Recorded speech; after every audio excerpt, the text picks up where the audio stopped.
Začal som sa zaujímať o sektor balených potravín. Tento sektor zatiaľ nemá v portfóliu, ale je veľká pravdepodobnosť, že v budúcnosti do jednej z týchto firiem zainvestujem $1000.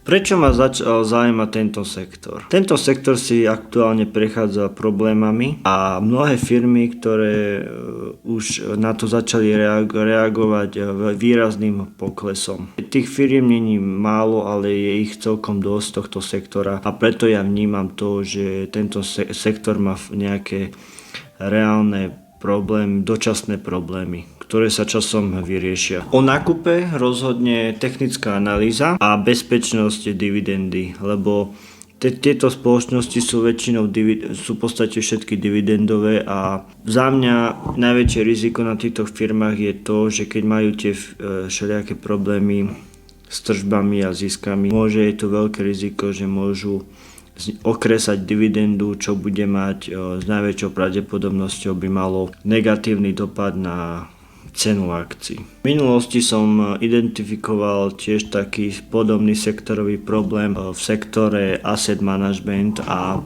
nakoniec som nakúpil akcie KKR za $1000. Čo sa týka investičného horizontu, za mňa by som tie akcie držal tak 1 rok a možno tak 2-3 ešte.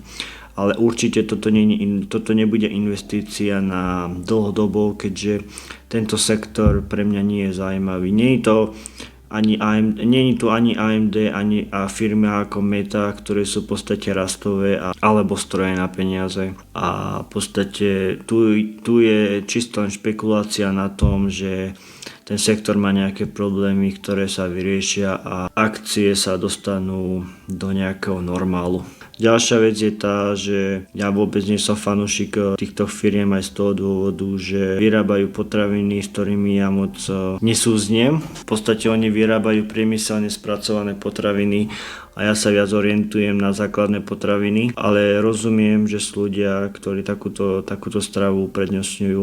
Ale ja sa na to pozerám ako investor a mňa zaujíma, či dokážem na tých akciách zarobiť a kúpiť si za to hovädzí steak. Ak ťa zaujíma, či sa mi to podarí, daj odber. Maj sa.